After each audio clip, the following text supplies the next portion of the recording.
I'm going to ask Laura to read the text, which they were given first. So she's going to read it in Spanish.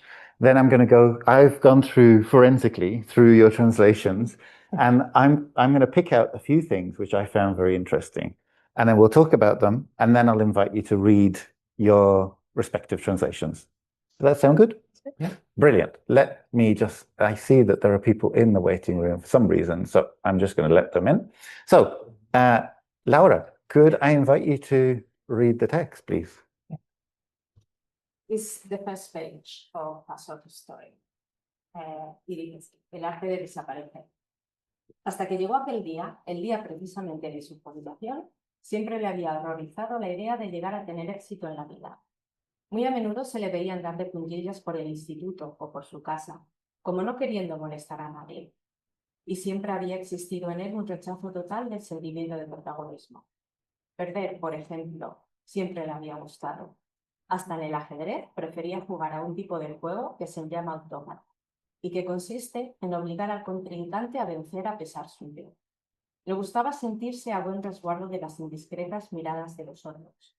Y no era nada extraño, por tanto, que todo lo que a lo largo de 40 años había ido escribiendo, 7 extensas novelas en torno al tema del sonambulismo, permaneciera rigurosamente inédito, encerrado bajo doble llave en el fondo de un baúl que había heredado de sus discretos antepasados.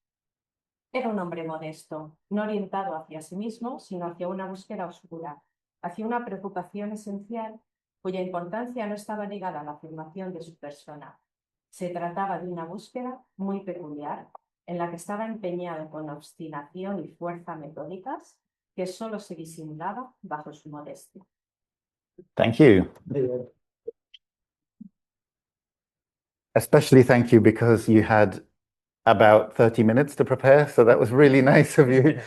And sorry to everyone, I was a bit slow pressing next because I thought, oh, she's reading, so I'll just check that the settings on Zoom are all correct. So I checked the settings and then we'd gone over the page. So my fault entirely. But let me get onto the discussion immediately. So looking at your translations, I noticed that you both translated the title in exactly the same way, so The Art of Disappearing. And what I'd like to know is, did you consider other options? So, for example, because of the subject matter, I wondered whether you thought about like vanishing or something like this. Did that enter your mind, or did you think actually disappearing is what I want to go with? It just seemed like quite a straightforward title to me. I didn't really feel the need to do anything particularly creative with it. I always feel like if the straightforward translation works, it can be good to go for that. Go with it. Okay. Yeah, that's how I feel about it. I did consider Disappearing Act as a title. And honestly, to me, it felt more like a circus, and I feel like maybe a bit more with the tightrope walking, but then ultimately I kind of just agreed and did the same as you. I was like, if it's pretty straightforward, I feel like it works, Yeah, okay. I'm not saying, so the point of this conversation is not to say who's better or what you should have done. I'm not here to say like, how dare you commit a sin against translation. What we're trying to do is kind of get under the skin of the translator in the nicest possible way. So Disappearing was the correct choice for both of you. And I want to now move on to the beginning of the text. So you handled this in a different way, the two of you. So Isabel said, until that day, the day of his retirement, to be precise, he had always shuddered at the thought of succeeding in life. And Mikey said, until the day his retirement finally came, he had been horrified by the idea of his own success. So what I notice in this is that you've tended to keep the kind of repetition that is in the source text, and you've been slightly more efficient. So talk me through what happened. Did you feel that the repetition was like an intentional and integral part of this text? Yes, I always think about voice. Right. So to me, the voice had a rhythm to it. I'm kind of very interested in rhythms and trying to replicate the rhythm and the sound of, and some of the syntax, as long as it doesn't feel awkward. And I felt that the aquel día, el día precisamente, I wanted to recreate that, which is why I ended up with the day of his retirement, which is a kind of formulation that I would normally avoid. The day of his, I'd want to say his retirement day, yeah. but I wanted to keep that rhythm. And it felt like as an opening line, I kind of felt like it captured a voice that I heard in the Spanish. Do you just want me to talk about that decision first, or do you want me to talk about? We'll move on to the next bit. Okay, so it was part of the voice that you were kind of feeling in the source text, and you wanted to try and reproduce that. Great. Mikey, what do you think?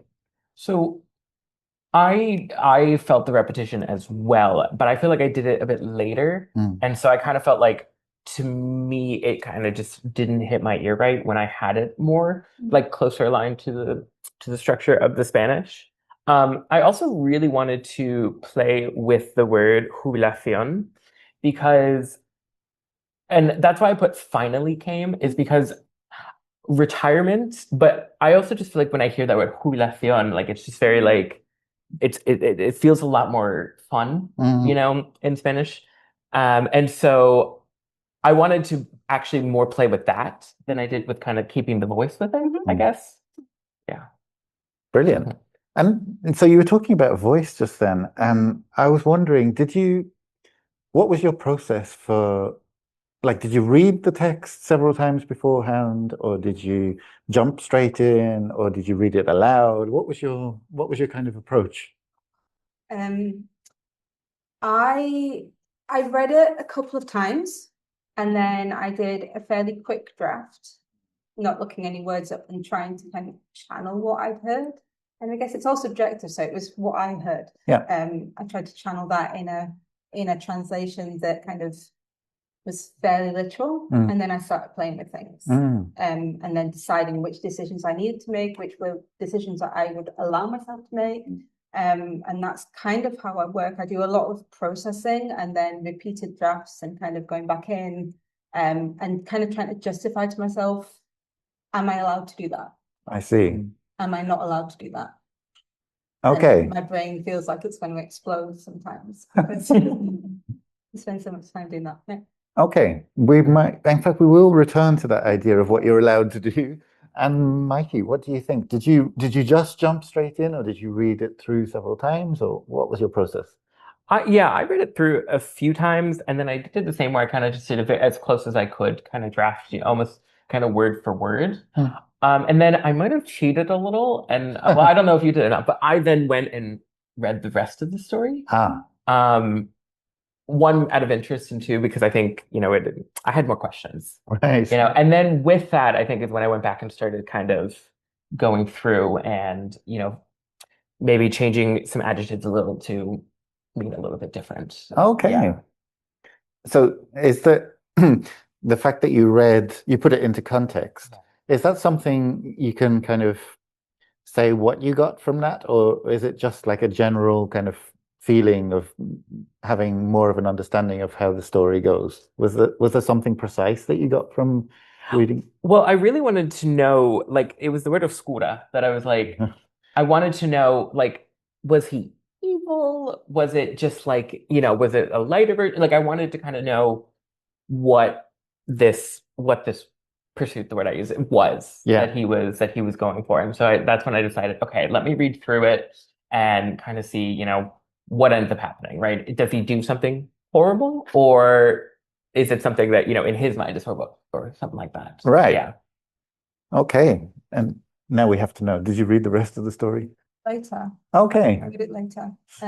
I wanted to do what I could with the information that was there in that text. But I read it later, yeah. Okay. And Mikey, because Isabella said she has a sense of what she's allowed to do and what she's not allowed to do, and there's kind of a tightrope walk that she's going on there very appropriately for this text. And do you have a similar sense, or Are you just like, whatever? In some cases, yes. I think there were certain things that I really thought, okay, no, I need to, Right. that needs to be in there. But also I know, like, I think with this, and maybe it'd be a little bit differently if, this wasn't, for an event of sorts. Yeah. I thought, let me make it interesting a little bit. And, if I have an idea, just kind of Yeah. maybe run with it a little bit. Thank you for doing that. It gives us lots to talk about. Yeah. Okay, so you mentioned the second half of that same sentence. So we've got from you the thought of succeeding in life. So until the day of his retirement, to be precise, he'd always shuddered at the thought of succeeding in life. And then Mikey said, until the day his retirement finally came, he had been horrified by the idea of his own success. So you've gone in very different directions. Arguably, you've said similar things, but you've used different words to do it. And I wanted to pick apart like why we've diverged there, but we've both ended up kind of at the same point. Do you have any thoughts? Yeah, so I think it goes back to kind of how I thought of the character. And so when I was doing this, I don't want to, I'll spoil it a little bit, but like I did not particularly like him. Okay. And I really thought that a lot of what he was doing was an act. Right. Which actually maybe disappearing act would have been better than that point. But I really thought he was fake. That's kind of the impression that I got. That's the feeling that I got. And so I wanted to really just either put it, not necessarily idea, like felt a bit more, it could be a bit more external. So I wanted it to be not necessarily his own thought of success, because I think in my mind, he probably actually really likes it, and he's just trying to put it in. So idea, I think, is a bit more out of the body to me. Okay. And then his own success, right? Like putting it into him more. That was kind of what I was thinking with that. Okay. Did you reach that decision after reading the rest of the text and then coming back to this part? I think I got a little bit of it in this section. Okay. It was more just, it was kind of like, am I just biased? Like, am I just in a bad mood reading it right now? And so I have the negative thoughts. Okay. Yeah. That's really interesting. And what did you think, Isabel?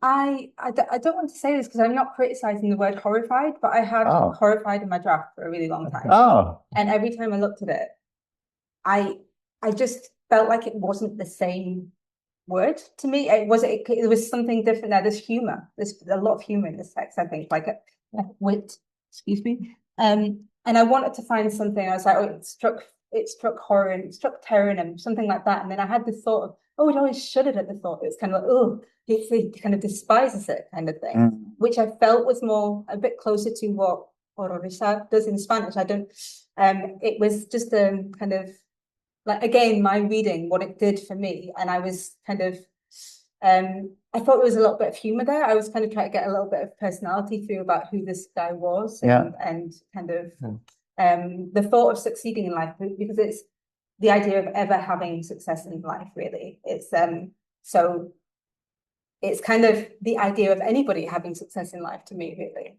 I see. It's like because you go on to read it and it does say that it's kind of, I mean, we could go on about this, but it's the idea of like whether writers are writing to publish or writing to write, and like, what is success? And there's a lot of discussion of that.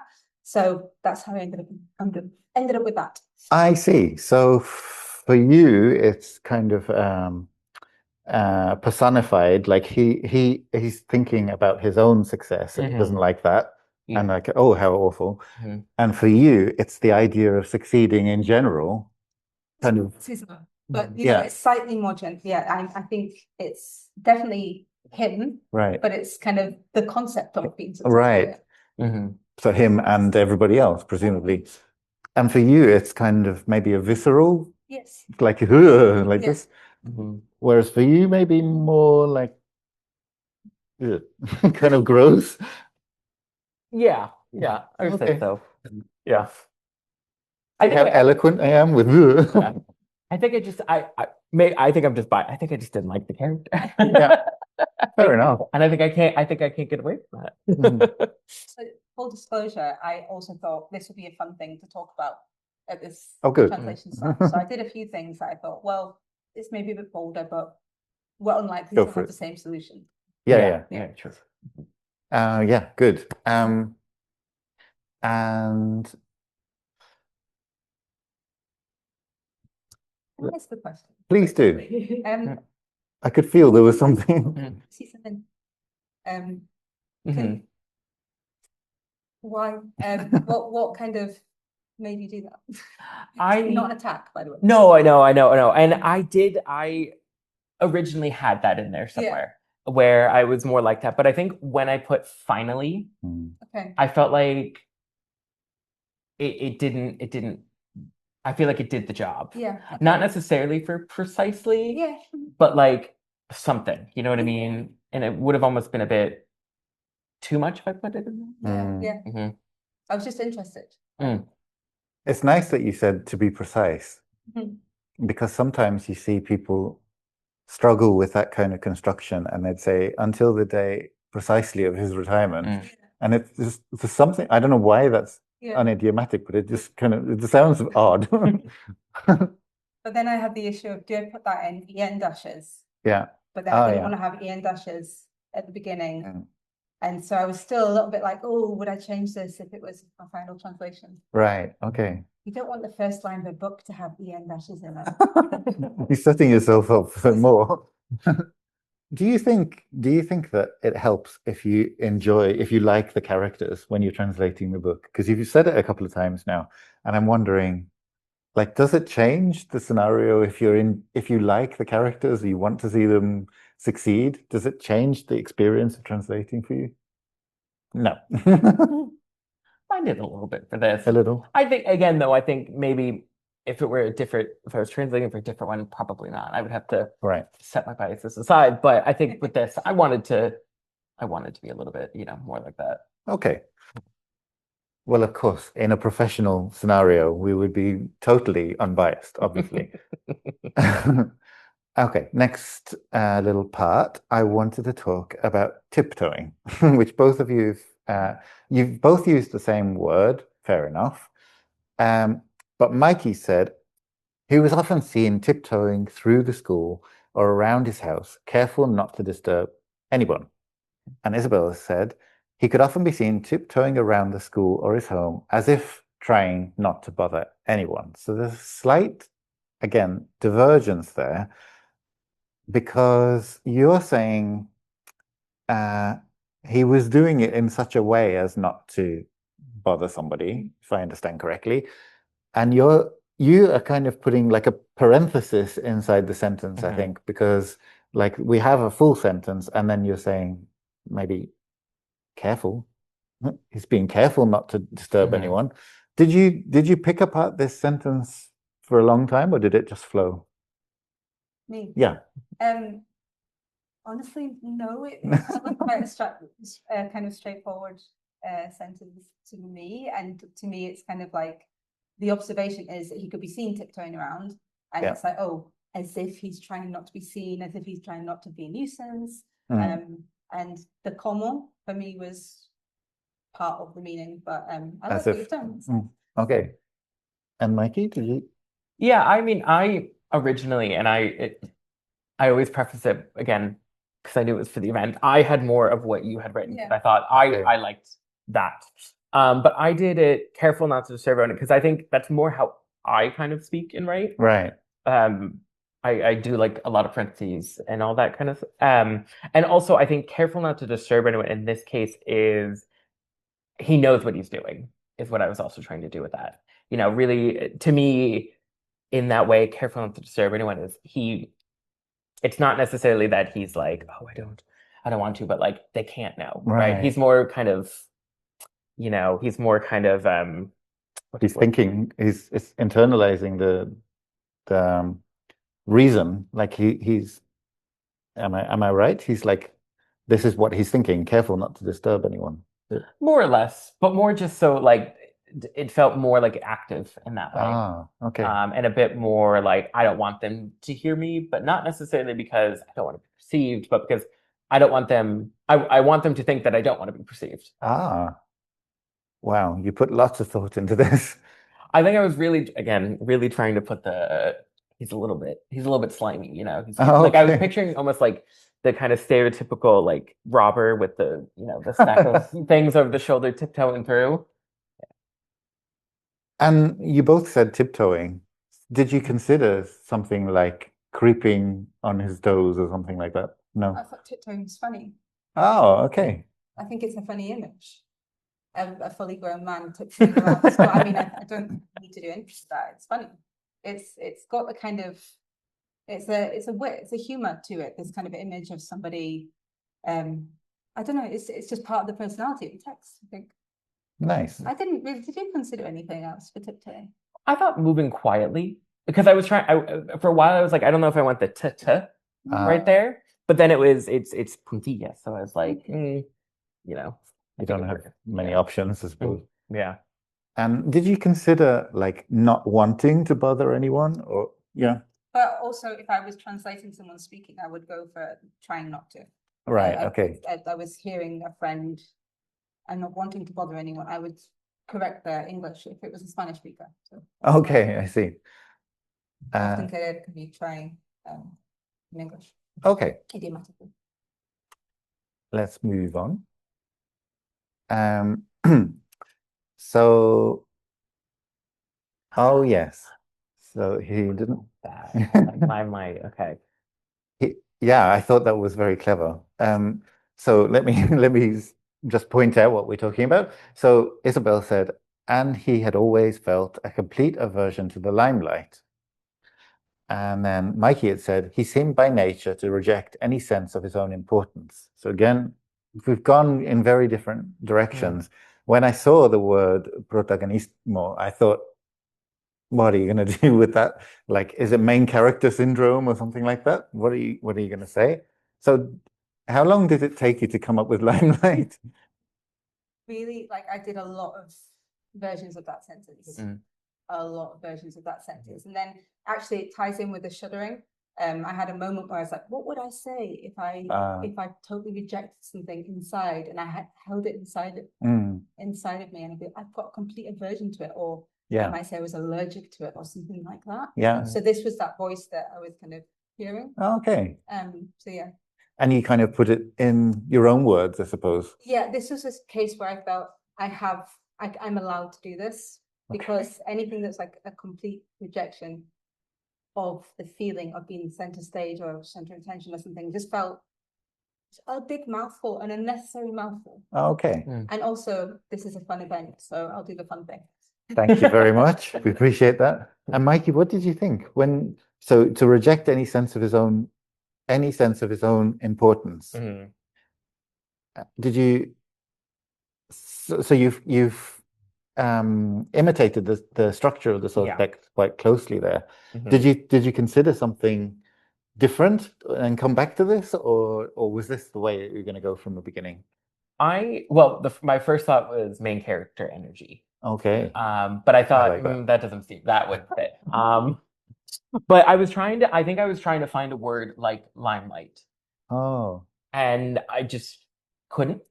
And so I think in that case, I kind of just like, well, I do think what he said, like I do like how he said it, so if I keep it a bit closer, I think it would work. Okay. And so for you, importance, does it carry a similar meaning to like main character syndrome, main character energy? Or for me, importance kind of implies a kind of broader sense, but maybe I'm wrong. What do you think? Yeah, I think I picked specifically importance. I think it was just it just felt right. Okay. I also think I like the letter P. Like in the very end, at least, I had a lot of P, and then so I think I was just kind of like that would be kind of a letter to put, What a poet you are. Yeah. What I struggled with more in this sentence was it existing in him. I spent a long time thinking about, is it a way because I was trying not to have too many, he did this, he didn't do that, he didn't like this sentences. It's like, is there any way that I can have something that exists in him? Which is how I ended up allowing myself to have a feeling. He always felt, I put the sentimiento in felt, because it was like something that was always inside of him. But did that bother you as well? Yeah. Existing in, Yeah, I would say definitely. But I was more going with the repetition of he. Yeah. So I think that's why I probably didn't look into it a bit Right. further. But you both, actually, you just pointed out a really interesting thing that I hadn't noticed until now, that you both did something which emerging translators are often really reluctant to do, in that the sentence itself is built around a noun. Well, it's around there had always existed, and you changed it to, you kind of personalized it, both of you. So he seemed by nature to something, and he had always felt. So it's not that there had always existed something, and then kind of in a depersonalized way, but you said who it existed for. Was that a conscious decision, or was that being kind of good translators? It was a conscious decision because everything that I tried that retained that felt clunky. Right. I think I tried something with Harvard, like he'd always harbored something, Ah. which felt more, but nothing felt right. The words didn't go right together. So eventually I thought, let's do that. Very nice. I think I was in this case, because I was so close to the original and the other one, I was just trying to find something maybe a little bit different. Yeah. And so I think just by nature kind of worked with that. They both seem to roll, for me, they're like they roll in English. You can read them without stumbling over them. Whereas if you'd said something like there had always existed something, you'd be kind of thinking this doesn't sound like it's very polished somehow. So we've mentioned it a couple of times now, and now I'm just dying to know. So when you're permitting yourself and you're fighting with yourself over whether something is allowed or not, where do you draw the line? Like, is that something that you can explain, or is it just a visceral feeling and you say, actually, I'm not comfortable stepping down that line? I draw the line when so I also do editing. And so I tend to put my texts aside and then I look over them. And if I feel like as an editor, there's something that I would suggest a strong, like a freer translation for, that's when I allow myself to do it. Okay. When I'm like, it just isn't working, I would put this book down. Okay. It's usually when I do something freer. But it's kind of an emotional reaction. It's not like you wouldn't say, oh, well, I can change punctuation, but I can't change a sentence break or something like that. It's not as basic as that. It's more. It depends on what you're committed to, what your strategy is for translation. Is it a commitment to what is the writer doing? Is it poetry? Is it more of a kind of narrative driven text? What are your priorities in that text, and what is it doing? And then you come up with your own set of criteria, I think. Yeah. Okay. Okay. Let's see. What do you think? I mean, I am not a great editor by any means. So I don't think I look at it that way. I think the line is when I reread the source text and I go, oh, I think there's just kind of a moment when I think, okay, maybe I'm going a little bit too far from what's being said. I can't explain it, but when I reread it and I go, maybe not. I think that's when I figure out when kind of the line is. Do you also hear, there are certain things I'm like, well, there's no way you'd have a 1:1 translation of this if someone was interpreting. If it was like just mirroring natural speech, there's no way that this would be anything like that in English. That's also a time when I would allow myself to do it, unless it's doing something poetic in text. I think that's your kind of duty as a language expert to say, that's just not how anyone would say that in English. And it's actually not that usual in Spanish. No. So why? Okay. Yeah. So you feel more maybe freer when actually you have no choice but to be free, I suppose. Yeah, okay. But do you think that in a sentence where, as you said earlier with the title, if it can be done straightforwardly and you decided to do something that wasn't straightforward, you might feel that was unnecessary? I always think how I would feel as the writer in that position. Mm. And if someone had done something where they were imposing their own voice, I would probably be, unless they were brilliant, I would probably be a little bit like, well, this was my text, you're the translator. Right, yeah. So that's kind of, I guess then I'm a little bit more timid. I'm not too sure. Okay, Yeah. right. And Mikey, do you think if it's a straightforward thing, you're less inclined to do anything kind of wacky with it? I think sometimes I get in my own head of like, am I just saying it that way because it's that way in Spanish? Right. I think I sometimes get that where I'm like, and I like the structure in Spanish. I think, especially in like the last paragraph, there was the way that the structure built. Like, I love the way that it did that. I'm like, I would love to replicate that in English, but it just doesn't work as much.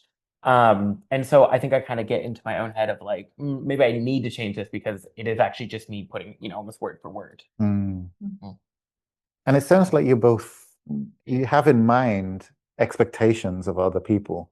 So as we've been going through here, you've been saying, well, we're doing it for an event, or if I were doing it for this, or if I were doing it for that, or if the author were reading my thing. So is that a constant thing for you when you're translating? Are you constantly thinking about what other people might think about it? Or do you find yourself just translating and then see where it ends up? What do you think? I personally don't like. I would say I don't have a very strong opinion on this because I haven't done a whole lot of actual like publishing with it. So I would probably just maybe leave the session to you. Really care what my author thinks. I really want to get inside her head. So anything where I'm like, I just can't figure this out, I will have a chat with her. I'll have a WhatsApp or with him, and kind of try and get to the bottom of what they were trying to do, rather than just kind of coming up with something. Yeah. Okay. So it really matters to me what they think and whether they feel that I've been respectful of their work. And whether I want to read it, like whether it's something that I would pick up and keep reading, that I kind of care about that as well. Everything else, I just think, well, if I'm happy and the author's happy and the person who edits it thinks it's not bad, then right, go with it. Yeah. Okay. Let's move on. So, he was a modest man, not self-oriented, but rather driven by an obscure quest, a fundamental preoccupation, the importance of which was not tied to affirming his identity. The sentence, so I chose this one because, as we know, Spanish tends to like much longer sentences than English does, and I wanted to see what you did with it. You both ended up with fairly long ones. So he was a modest man, entirely unconcerned with himself, but driven by an obscure pursuit, an essential preoccupation whose importance was not tied to his sense of self. Sorry about that. So yours is slightly shorter, I think. So he's not self-oriented, but rather driven by an obscure quest. And yours is entirely unconcerned with himself, but driven by an obscure pursuit. So obscure is the common word, and that's it. It seems like everything else. So let's start with quest and pursuit. Why quest? Why pursuit? Did you think about it long and hard? I did, but really, I didn't think about pursuit for some reason. Oh. I didn't consider. I like it. I like pursuit. I'll take it. Yeah, I was like, it's not a search. It's a quest. It's a mission. I considered mission. But then I thought kind of quest kind of retain that sense of looking for something. And yeah, that's my reasoning. Yeah, I also at one point I considered quest, but then like I said earlier, like there was something just about like kind of the letter P that kept coming up. At one point I used peculiar, and so I was like, pursuit. I mean, if it works. I also think like when I think of the word pursuit, it's very driven, and like I said, with my thoughts on this character, that was his goal. This is what he's going to do. So it was a bit more of like, to me, it had a bit more. It complemented driven in that way. Okay. now I'm wondering, can you be driven by a quest or a pursuit? Is it like, I'm actually, with my editor head on, I'm like, would I flag that? Because a pursuit is Oh yeah. like, and I mean, you can be driven as in like it motivates you, I guess. But it's something that I would question now. Yeah, you'd With probably my be own- driven by a desire Yes. to fulfill your Yeah. whatever. Right. But But we both added driven by there. That's interesting. I don't know if you know I that as hadn't well. picked up on that. Okay, so entirely unconcerned with himself, but by an obscure pursuit, or not self-oriented, but rather. No, you do need a verb there somewhere. Yeah. Um, That's why we ended up with this. It's just a really hard sentence, actually. I think I left it in red and a few capital letters for a quite a long time, and I'm still not satisfied with it. okay. Because the problem is that it was about not being oriented towards oneself, but towards this. I mean, it's about, you can't do the same thing in English. It just sounds weird. It just doesn't work.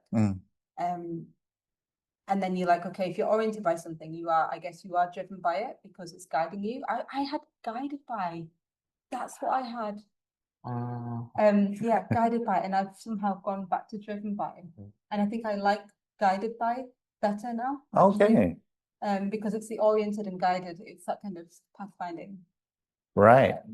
But maybe driven implies that it's kind of Yeah, I constantly moving forward or something like that, or it's not entirely in his control. think that's a bit of an addition that I think in a later draft I might have gone back to guided. Yeah. Okay. Guided by. You're very strict with yourself. And I was interested, Mikey, that you said he wasn't entirely unconcerned with himself. So what was the thinking behind the entirely? I'm trying to think if I picked up on a word that was. I mean, it would sound weird if you said he was a modest man, unconcerned with himself. I think it was. I think it did just sound better. I feel like because I did it with a few words where I deleted it, but then I put it back, and then I read it out loud, and I deleted it. So I think it just was for the flow more than anything. Okay. Yeah. I thought you were going to say, oh, there's an E sound floating in the air. Right. This may be our last one, but tightrope walking. And I was really interested to see that you chose to use funambulism. And actually, I didn't know the word existed in English. I had to, like, when I saw it in your text, I was like, oh, okay, I learned a new word in English. That's great. Did you consider tightrope walking? Yeah.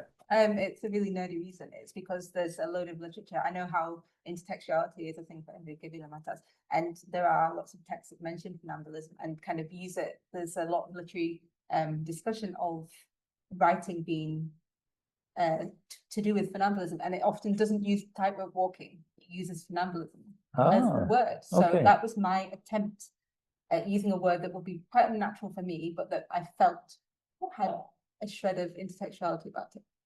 Okay. Okay. It does to me sound like a made-up word. I know it's not, but it sounds like if someone said, "Do you have any hobbies?" and said, "Yeah, I like funambulism." I'd like, okay. Writer, it's why not throw in a word that people haven't heard before? Absolutely. No. Yeah. And it's for a discussion. I was almost certain that you would put tightrope. Oh. Well, why not have the alternative? And Yeah. again, the editor probably would have come along and said, "Why have you used that word? Right. It's a silly word." True. Yeah. I did think funambulism for a little bit, just because, like, do I want to keep it? Yeah. But then I don't know where I was looking, but I was like, I feel like there might be another meaning in the Spanish. And I feel like I saw it, but now I'm doubting myself as I'm saying it aloud. But that there was a bit of like somebody acting, of pretending to be somebody that they're not. Right. And I don't remember if that was something that I could have dreamed it. Honestly, could have dreamed it. But I feel like I did see it. And so I felt I wanted to keep tightrope walking because I wanted to get that feeling of like walking the line. And I do think it would have encouraged people to look it up, but I just felt it was very much it would be a bit more explicit that way. Okay. Yeah. Interestingly, though, later on in the story, it does go into tightrope walking and using that. And if I were doing the whole story, I would use tightrope walking later. So I would introduce the unusual term first, and then make sure that when it was more explicit, about, I would have used a different term. I don't think I would have committed to using that word repeatedly. Yeah, it might sound a little funny. A little like a tongue twister. Yeah. I feel like it'd be one of those words that if you were reading it, you're like 7 lengthy novels and like in this, like, you know what I'm saying, when you don't know how to say it and you just through it. Maybe, yeah. Your eye could skip over it. That's true. But thank you for introducing me to a new word. So, can I ask each of you to read your translation? So I've printed off here on the second page. So I'll start with Mikey, if that's okay, and take your time. But everyone in the audience is going to notice every single. No, I'm joking. And I will be here waiting with the slides ready to proceed. So Okay. Please take your time. Alrighty. The Art of Disappearing. Until the day his retirement finally came, he had been horrified by the idea of his own success. He was often seen tiptoeing through the school or around his house, careful not to disturb anyone. He seemed by nature to reject any sense of his own importance. He found a certain pleasure in losing, often preferring to play a game of chess called automaton. I don't know, actually. I haven't said that word aloud. In which his opponent is deliberately put in a position to win. He liked to keep far away from the critical gaze of others, and so it was hardly surprising to learn that everything he had written over the span of 40 years remained unpublished. 7 lengthy novels about tightrope walking were kept under lock and key at the bottom of a chest he inherited from equally discreet ancestors. He was a modest man, entirely unconcerned with himself, but driven by an obscure pursuit, an essential preoccupation whose importance was not tied to a sense of self. It was a peculiar pursuit, one he devoted himself to with stubborn, methodical determination concealed beneath his modesty. Oh, and you noticed my mistake there. So that's not you. And okay, Isabel, could I ask you to read your one? Until that day, the day of his retirement, to be precise, he had always shuddered at the thought of succeeding in life. He could often be seen tiptoeing around the school or his home as if trying not to bother anyone. And he'd always felt a complete aversion to the limelight. Losing, now that was something he liked. Even in chess, he preferred to play a kind of game known as automaton, which involved forcing the opponent to win despite himself. He liked to feel shielded from the prying eyes of others. Little wonder then that everything he'd written over the course of 40 years, 7 lengthy novels on the theme of funambulism, should remain strictly unpublished, kept under lock and key at the bottom of a chest inherited from his discreet forebears. He was a modest man, not self-oriented, but rather driven by an obscure quest, a fundamental preoccupation, the importance of which was not tied to affirming his identity. It was a most peculiar quest he was determined to pursue with methodical vigor and obstinacy, and which was only concealed beneath his modesty. Well done. Brilliant. Thank you. So in just a minute, I'm going to ask whether there's anyone in the audience who would like to ask questions to you. But before I do, I would like to, now that you've both heard each other's translations and you've heard what the thinking was behind producing them, I'd like to know, have you changed your minds about anything in the text? And if you were going to do the translation again, would you do it differently at any point? But if the answer is no, that's also fine. I think I would keep it closer to the Spanish. Oh, really? Okay. Yeah. I mean, I would admit I'm not as experienced a translator as you are, and I haven't done it a whole lot. So I still think I'm trying to figure out where the balance is. And I think after hearing that, I think I would have kept it a lot closer to the Spanish because I like it in the Spanish, but I'm always afraid it looks like I'm just Google Translate. Here you go. I see. Yeah, I think I really liked what you did, and when I saw it all together, yeah, I mean, always when you read something that someone else has done, it really makes you think about whether, I mean, was I trying to replicate a rhythm that didn't need to be replicated? Or, I mean, I always kind of wonder about that. But yeah, I probably wouldn't do anything differently because that's how I translate. I had this kind of commitment to feeling like the person when they read it in English is getting quite a close experience to what reading in Spanish would have been like. I hope, you know, it's always subjective, but yeah, I really liked what you did. Yeah, and there's a strong voice there as well. Yeah. Brilliant. I loved like the one part that Go for it. Just go back there. I think there's one more back. Losing. Now that was something. Love that. That was I love the way you did that. Really. Like you said that and I was like, okay. That was because I'm always correct, because I hear my Spanish or Latin American friends, they say por ejemplo all the time. And they say for example in English. And I'm always, don't just leave out the for example, but it needed to be some kind of example. And I was wondering if that would land or not. So thank you for saying that. Loved it. Yeah. Yeah, you really have a poet's eye there. Like you noticed the pause in a way that not everyone would. Yeah. And so that was obviously calculated on your part. You wanted it to land, and you did use the EM dash there just to make sure that there was that like it didn't just flow into the next bit, and it wasn't a full stop. It's not a sentence by itself, but brilliant. And okay, I've monopolized the conversation. So are there questions from anyone in the audience? You confirm, I mean, it was a matter of minutes, an hour, to complete the translation for both of you. I honestly don't know because I picked it up and put it down a few times. So kind of overall not very long. Longer than I would probably, I don't know. Probably in total, maybe a couple of hours I spent on it, but I also spent a little bit of time doing background reading.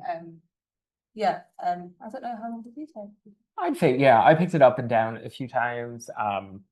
And yeah, a few hours with that. I think not doing the whole thing, you almost have to like you're like focusing on like every little tiny word, and you're like, oh, but they're gonna think that, you know. So I feel like you don't have the rest of it to kind of develop anything. So I felt like I probably spent more time than I should have.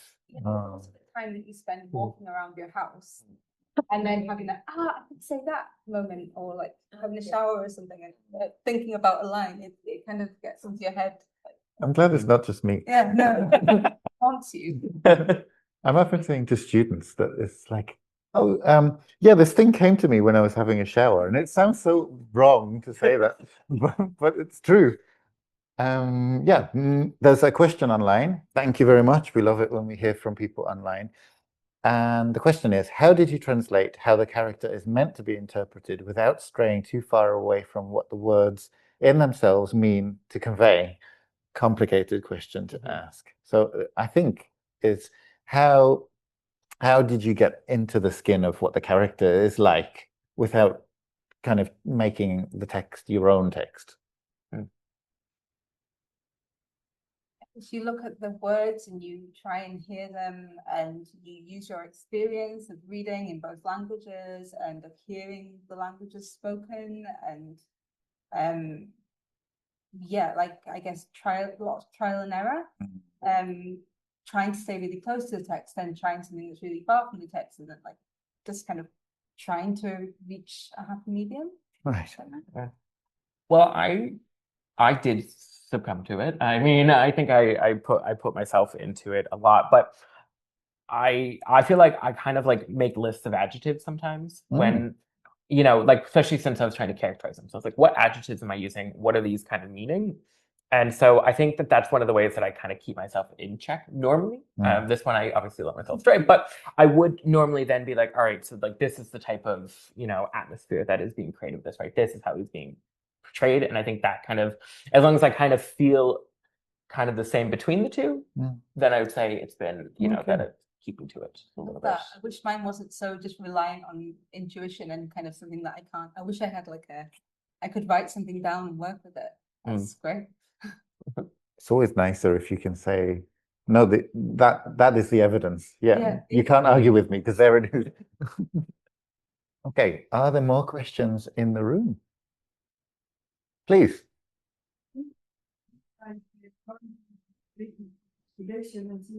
Let's see what Google says that. Ah, Oh, you mean like a colleague? no, machine translation. Oh, No. Just thought maybe for the crack. No, you know what I mean to say? Okay, let's see what the machine says. like a kind of sounding board, kind of like a.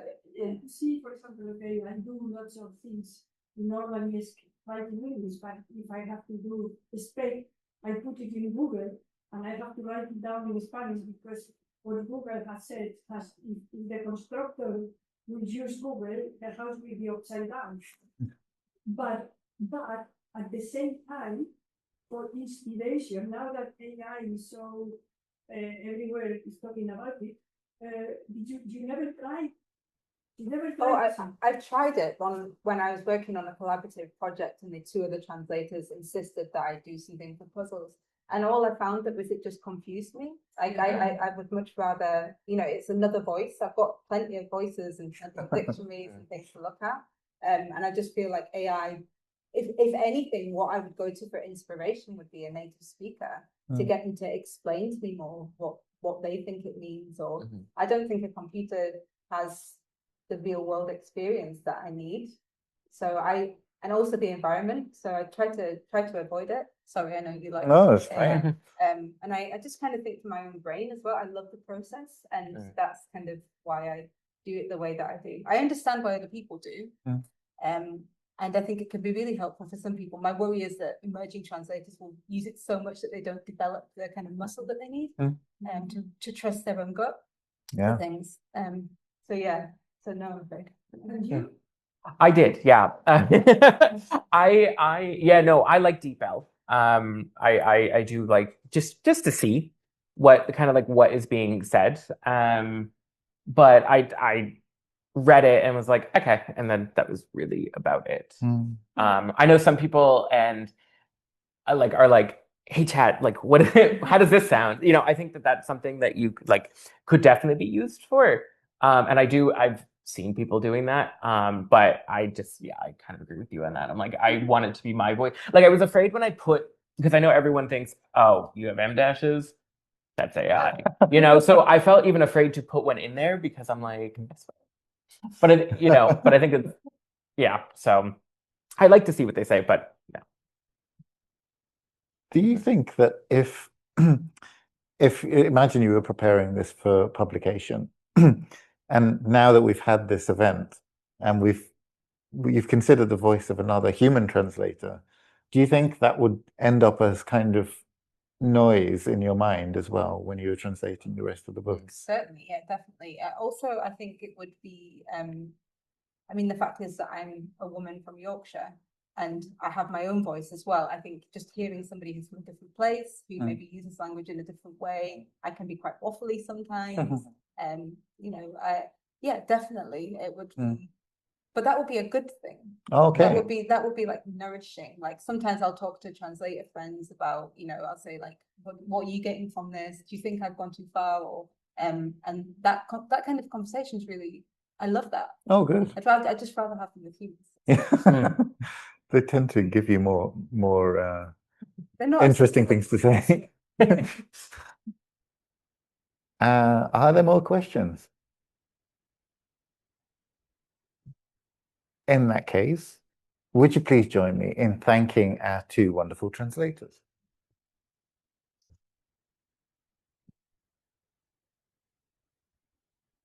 Well done. Thank you. Yeah. And I hope we'll be able to see all of you again very soon. Thank you.